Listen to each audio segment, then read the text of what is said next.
Hello నమస్తే, నేను journalist Srinivas. ఈరోజు ఆంధ్రప్రదేశ్ వార్తాపత్రికలో వచ్చిన ప్రధాన వార్తలు, ఆ వార్తల వెనక వాస్తవాలను విశ్లేషించే ప్రయత్నం చేద్దాం. ముందుగా ఆంధ్రప్రభ పేపర్లో ముఖ్యమంత్రి గారు చంద్రబాబు నాయుడు గారు ప్రకటించిన ఒక స్టేట్మెంట్కి సంబంధించి స్టేట్మెంట్ ఇచ్చారు. రాజమండ్రి సమీపంలో జరిగిన కల్తీ పాల వల్ల మృతి చెందిన విషయము, ఆ కల్తీ పాల ఇష్యూ పైన మాట్లాడారు రాష్ట్ర ముఖ్యమంత్రి చంద్రబాబు నాయుడు గారు. ఏం మాట్లాడుతున్నారంటే కల్తీ రాయిళ్ళు కబడ్దారు, కల్తీ రాయిళ్ళు కబడ్దారు, గంజాయి రాయిళ్ళు కబడ్దారు, డ్రగ్స్ ఉంటే కబడ్దారు, ఉక్కు పాదంతో నమ్ముతా. ఈ ప్రకటనలు తప్ప పని లేదు కదా. ఇప్పుడు చనిపోయిన తర్వాత కబడ్దారనో, చనిపోయిన తర్వాత ఎక్స్‌గ్రేషియా ప్రకటించడం, నష్టపరిహారం ఇవ్వటం, లేకపోతే చర్యలు తీసుకోవటం, వాళ్ళని కేసులు పెట్టి జైలుకు పంపడం ఇది కాదు కదా. నష్టం జరగకముందు పరిపాలన చేసేవాళ్ళు, అధికారులు, ఫుడ్ సేఫ్టీ అధికారులు, ఆ పాలను టెస్ట్ చేసే అధికారులు వీళ్ళంతా ఎక్కడికి వెళ్ళారు? మొన్న ఈ మధ్య మదనపల్లిలో గంజాయి తీసుకొని ఒక బాలికని, 7 సంవత్సరాల బాలికని అత్యాచారం చేసి హత్య చేసిండు ఒకడు. వాడు ఏం చేసిండు, నెక్స్ట్ డే నీళ్ళలో ఆత్మహత్య చేసుకొని చనిపోయిండని చెప్పారు. దానికి తెలుగుదేశం పార్టీ మీడియా పెద్ద ఎత్తున చంద్రబాబు నాయుడు గారు బతకనేయడు, చంద్రబాబు నాయుడు గారు వదిలేయడం అన్నని భయానికి చచ్చిపోయింది. ఇది చంద్రబాబు నాయుడు గారు అంటే ఆల్రెడీ చంపటం అయింది ఒకళ్ళని. ఒక పసిపాపను చంపిన తర్వాత ఇక వాడు సస్తేంది బతికేంది, చంద్రబాబు నాయుడు గారి నుంచి భయపడితే పసిపాపని అత్యాచారం చేయడు, హత్య చేయడు. అట్లే చంద్రబాబు నాయుడు గారి పరిపాలన అంటే భయం ఉంటే ఈ కల్తీ పాపం చేయరు కదా. అసలు ఈ కల్తీ పాల పాపం ఎవరిది? పరిపాలకులది కాదా? పరిపాలన చేస్తున్న పరిపాలకులు కాదా? అధికారులు కాదా? ఏ అధికారి మీద మీరు చర్య తీసుకున్నారు? కంప్లైంట్ కేసు పెట్టారు. ఏదో పైన వాడిని అరెస్ట్ చేసినాం, వీడిని అరెస్ట్ చేసినాం, పట్టుకున్నాం, ఇన్వెస్టిగేషన్ ఇది ఎప్పుడు ఉండేది కదా. ఏ ప్రభుత్వం ఉన్నా జరిగిన తర్వాత కాదు కదా. చేతులు కాలిన తర్వాత ఆకులు పట్టుకోవడం అంటారు దీన్ని. చేతులు కాలకముందే ఆ జాగ్రత్తలు తీసుకోవాలి కదా. అంతా అయిపోయి కల్తీ పాలు తాగి 5 మంది చనిపోయిన తర్వాత ఇంకెంతమందికి జరిగేదో తెలవని తర్వాత, కొన్ని కుటుంబాలు రోడ్డున పడ తర్వాత, ప్రాణాలు పోయిన తర్వాత మీరు ఇక కబడ్దారంటే ఏంటిది? ఇది ఎవరిని కబడ్దారు అంటున్నారు? ఎవరికి చెప్తున్నారు కబడ్దారని అనేది ప్రజలు మాట్లాడుకుంటున్న పరిస్థితి. పదే మీరు ఒక ప్రచారం, ఎలివేషన్ కాదు కదా. చంద్రబాబు నాయుడు గారు అంటే పరిపాలన మామూలుగా ఉండదు, విజన్ ఉంటుంది, అడ్మినిస్ట్రేషన్ ఏది ఉంటే ఏది. మరి ఇంత ఉన్నా చంద్రబాబు నాయుడు గారు వదిలేయడు, చంద్రబాబు నాయుడు గారు ఉక్కుపాదంతో నడుస్తారు, చాలా స్ట్రిక్టు అని పదే సెల్ఫ్ డబ్బా కొట్టుకునే బదులు, స్ట్రిక్ట్ అయితే గంజాయి దాగి పిల్లల్ని హత్యలు ఎందుకు చేస్తున్నారు? కల్తీ పాలతోని ఈ దందా ఎందుకు చేస్తున్నారు? ప్రాణాలు ఎందుకు తీస్తున్నారు? పనికిరాని విషయాలపైన సిట్టులు వేస్తారు, పనికిరాని విషయాలపైన ప్రెస్ మీట్ పెడతారు, రివ్యూలు చేస్తారు. దీనిపైన కదా మీరు చేయాల్సింది. ముఖ్యమంత్రి గారు ఇటువంటి వాటిపైన మాట్లాడాల్సింది. అసలు కల్తీ ఉందో లేదో తెలవని నెయ్యి కోసం తిరుమల ప్రసాదాన్ని పదే అపచారం చేస్తూ, దానికోసం ఏకసభ్య కమిషన్లు, దానికోసం సిట్లు, దానికోసం ఎన్డీఏ కూటమి సమీక్ష సమావేశాలు, దానికోసం ర్యాలీలు, దానికోసం మీటింగులు, ఇవన్నీ పెట్టే బదులు ఇది కదా ప్రజల ప్రాణాలకు సంబంధించి కళ్ళకు కనపడుతుంది. కల్తీ జరిగింది, యూరియాతోని పాలు తయారు చేశారు. ఇప్పుడు అయిపోయిన తర్వాత, చనిపోయిన తర్వాత కబడ్దారంటే ఏమవుతుంది? ఏది రాదు కదా. లేదా 10 లక్షల నష్టపరిహారం ప్రతి కుటుంబానికి చనిపోయిన వాళ్ళకి ఇస్తా అంటే 10 లక్షలతోనే చనిపోయిన ప్రాణాలు వస్తాయా? రావు కదా. లేదా మీరిచ్చే స్టేట్మెంట్తోని చనిపోయిన ప్రాణాలు వస్తాయా? లేదా మీరు ఇస్తున్న స్టేట్మెంట్ వల్ల భవిష్యత్తులో మళ్ళీ ఇట్లాంటివి జరగకుండా ఉంటాయా? ఇప్పుడు గంజాయి తాగి మదనపల్లిలో ఒక 7 సంవత్సరాల పాపను అత్యాచారం చేసి హత్య చేసిండు. ఈ గంజాయి లేదా? చంద్రబాబు నాయుడు గారిని చూసి వదిలేయడానికి భయంతో చనిపోయిండు. ఆగిందా గంజాయి? రేపు ఉండవా గంజాయి ఈ తాగేది, గంజాయి స్మగ్లింగ్లు, గంజాయితోని ఇట్లాంటి అరాచకాలు, హత్యలు? జరిగిన రోజు, జరిగిన తర్వాత హడావుడి, ఎలివేషను, ప్రచారం ఇది కాదు. జరగకముందు చర్యలు తీసుకొని జరగకుండా ఆపే ప్రయత్నం చేస్తే దాన్ని ఒక సమర్థవంత పరిపాలకుడు అంటారు, సమర్థవంతమైన అధికారులు ఉండరు అంటారు. అసలు దానికి సంబంధించిన అధికారులు ఎవరు? ఆ యూరియాతోని పాలు తయారు చేస్తుంటే ఎడిపోయారు? వాళ్ళ పర్మిషన్ ఏంది? వాళ్ళ తనిఖీలు ఏంటి? వాళ్ళు ఇచ్చిన పర్మిషన్ ఏంది? వాళ్ళు చేస్తున్న తనిఖీలు ఏంది? ఎందుకు చేయలేదు? ఏ ఆఫీసర్ని మీరు అరెస్ట్ చేసి లోపల పెట్టారు? ఇది కదా. ఇది చేయరు. అదే కల్తీ మద్యం అనడానికి అది ఉందో లేదో తెలియదు, లేదా కల్తీ ప్రసాదం అనడానికి నెయ్యి అది ఉందో లేదో తెలియదు. కానీ రాజకీయం కావాలి కాబట్టి రాజకీయం కోసం దాన్ని పదే దానిపైన దాడి. అంటే మీరు రాజకీయాలు ఉంటే తప్ప పరిపాలన చేయరా? దాంట్లో ఎవరన్నా ఎదురు పార్టీ వాడు మీకు నచ్చని పార్టీ వాడు ఉంటే తప్ప చర్యలు తీసుకోరు, సిట్లు వేయరు, కమిషన్లు వేయరు, పోలీసులు కేసులు పెట్టరు. ఇప్పుడు కల్తీ రాయిళ్లకు కబడ్దార్ అంటుండే ఆ కల్తీ రాయిళ్ళు తిరుగుతూనే ఉన్నారు, ఉంటూనే ఉన్నారు. ఇది ఒక వార్త. రైట్. ఆంధ్ర ప్రభకు సంబంధించి ఆంధ్రజ్యోతి చూద్దాం. పాలకూట విషము కాసుల కక్కుర్తో వ్యాపారుల కల్తీ పాపాలు. కాసుల కక్కుర్తో వ్యాపారుల కల్తీ పాపాలట.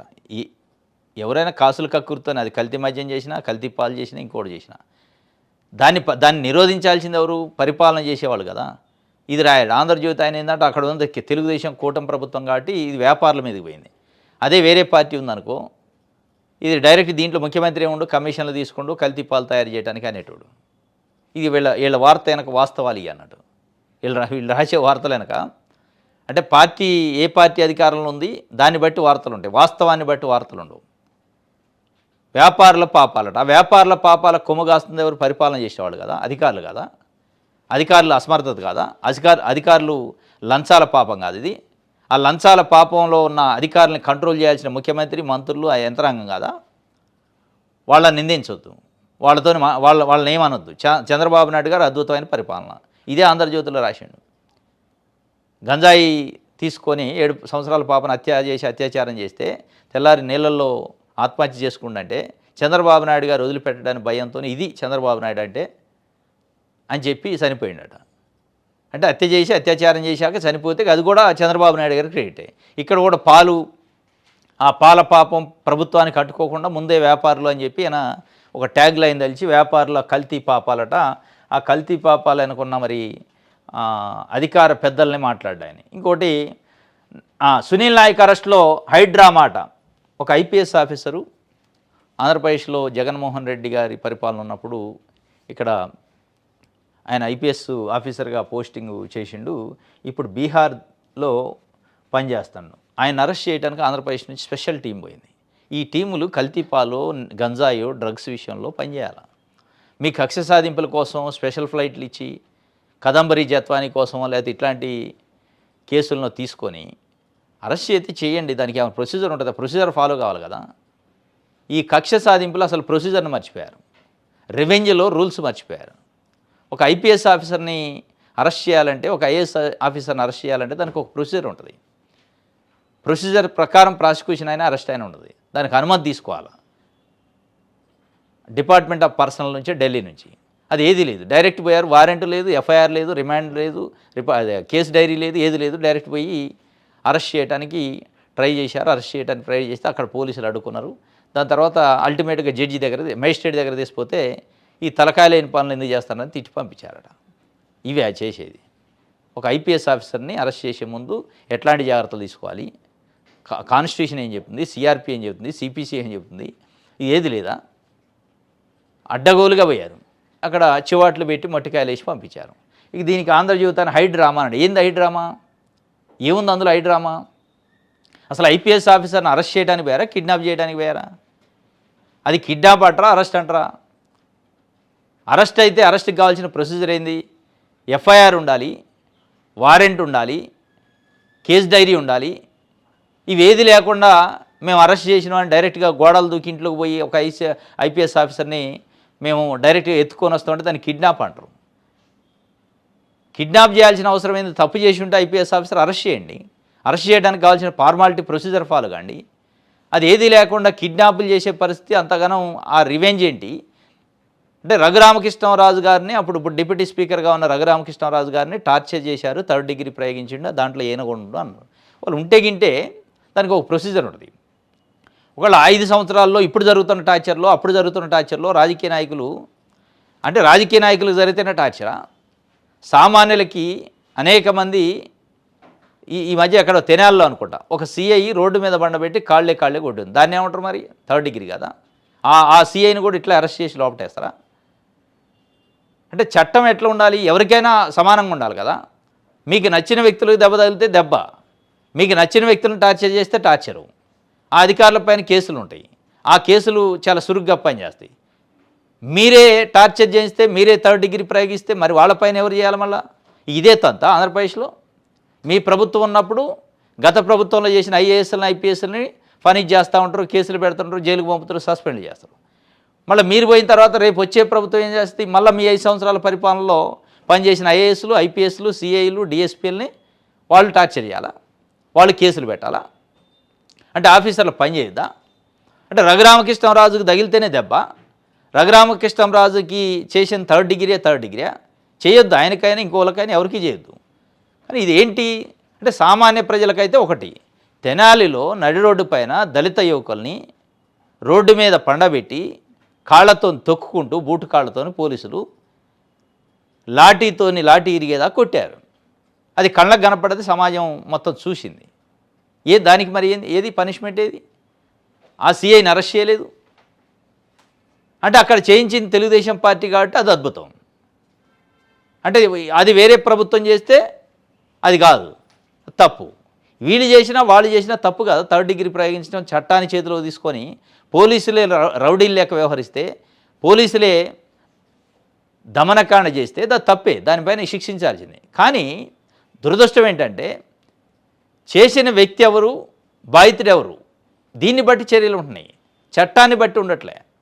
రఘురామకృష్ణరాజు గారిని సాటిస్ఫై చేయడానికి చంద్రబాబు నాయుడు గారు, లోకేష్ గారు పూనుకొని ఎకాఎకిన ఆ ఎఫ్ఐఆర్ చేయించి ఆంధ్రప్రదేశ్లో డైరెక్ట్గా తీసుకొని పోయారు. ఆ ఎఫ్ఐఆర్లో పేరు లేదు, వారెంట్లో పేరు లేదు, కేసు డైరీలో పేరు లేదు. ఎత్తుకొని వద్దామని పోయారు. ఆయన ఐపీఎస్ ఆఫీసర్, అక్కడ బాధ్యతల్లో ఉన్నాడు. అంత ఈజీగా ఉంటుంది. కోర్టు చివాట్లు పెట్టి పంపించింది. మళ్ళీ దానికోసం అక్కడ వెయిటింగ్ అంటే ఏం చేయాలా, పరుగు పోయింది అని చెప్పి దాన్ని ఇంకో రకంగా ఏం చేయాలి, సెర్చ్ వారెంటో లేదా ఇంకొక వారెంట్ తీసుకోవడానికి ఎట్లా అంటే ఈయన హైడ్రామా కనపడదు ఆంధ్రజ్యోతానికి. దాంట్లో అరెస్టో కిడ్నాప్ కనపడలే, హైడ్రామా కనపడదు. హైడ్రామా అంటే ఏంటి? తప్పించుకొని పారిపోయింది ఐపీఎస్ ఆఫీసర్, పోలేదు కదా. ఇది ఆంధ్రజ్యోతికి సంబంధించి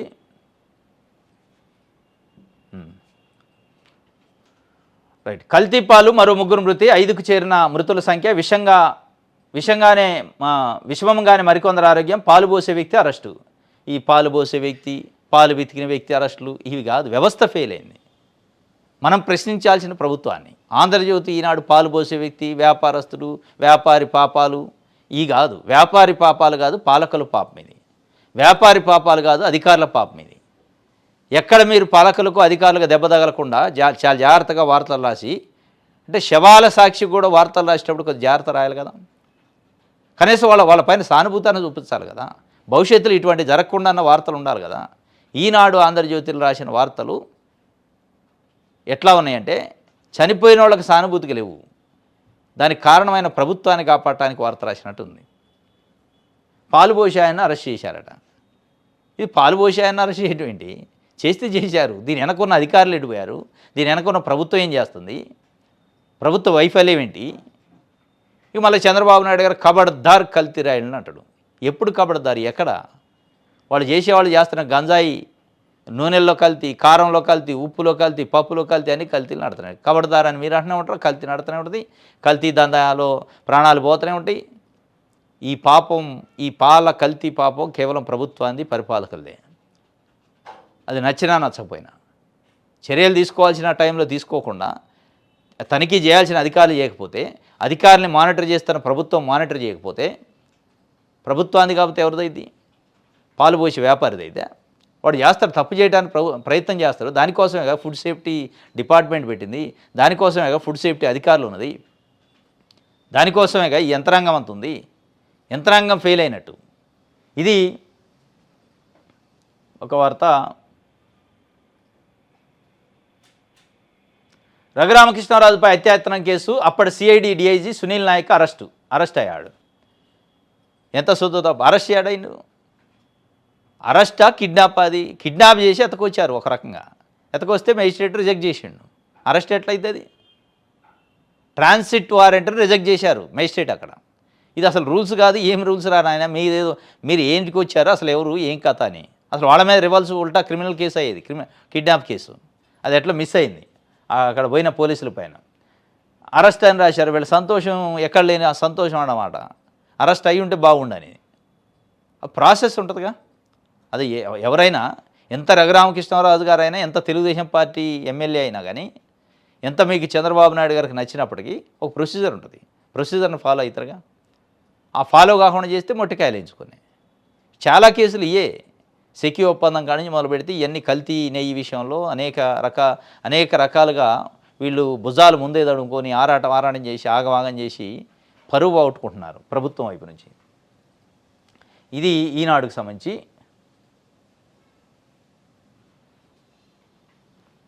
రైట్, సాక్షి చూద్దాం. కౌలు రైతుల సమరవేరి అన్నదాత సుఖీభావ వర్తింపజేయాలి. భూ యజమాని సంతకంతో ప్రమేయం లేకుండా గుర్తింపు కార్డులు ఇవ్వాలి. పంట రుణాలు, నష్టపరిహారం, బీమా మొత్తం కౌలు రైతులకు ఇవ్వాలి. రైతులందరికీ ఒకేసారి రుణమాఫీ చేయాలి.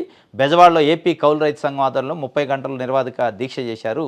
ప్రారంభించిన మాజీ మంత్రి రైతు నేత వడ్డే శోభనాథేశ్వరరావు చంద్రబాబు సర్కారుపై కౌలు రైతులు సమరబేరి మోగించారు.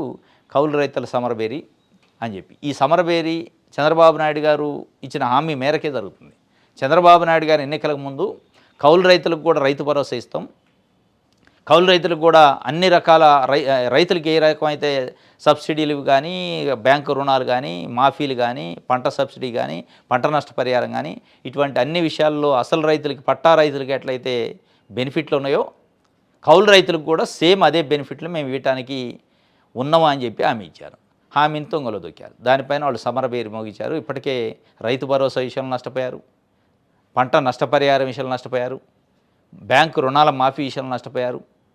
వాళ్ళ ఆవేదన 30 గంటల నిర్వాధిక దీక్ష చేపట్టారు. ఇప్పటికైనా ప్రభుత్వం ఆలోచన చేయాలి. మనం హామీ ఇచ్చినాం, ఏం చేస్తున్నాం, అసలు వాళ్ళ కౌలు రైతులకు మనం ఇవ్వటం వల్ల ఏంది బెనిఫిట్ ఉందా లేదా, వాళ్ళకి ఆర్థికంగా నిలబడతారు, పంట పండిస్తారు, ఈ రాష్ట్రానికి మేలు జరిగిద్ది, అది ఆలోచన చేయాలి. ఇదేదో వడ్డే శోభనాధేశ్వర చేసిండో లేదా నిర్వాధిక చేశారు కాబట్టి రైతులకు ఇంకో పార్టీ ఉందనో లేదా పార్టీ లేదని ఈ రకరకాల కారణాలు కాకుండా రైతు యాంగిల్లో చూడండి. రైతుకు రాజకీయాన్ని అంటగట్టే ప్రయత్నం చేయకుండా కేవలం రైతు సమస్యగానే చూసి దాన్ని పరిష్కరించే ప్రయత్నం చేస్తే చంద్రబాబు నాయుడు గారు అంటే మాట నిలబెట్టుకున్నట్టే ఇది. రైట్, ఇది సాక్షికి సంబంధించి. ఇది ఈరోజు న్యూస్ అనాలిసిస్. రేపు తాజా వార్తలతో తిరిగి కలుసుకుందాం. Thank you.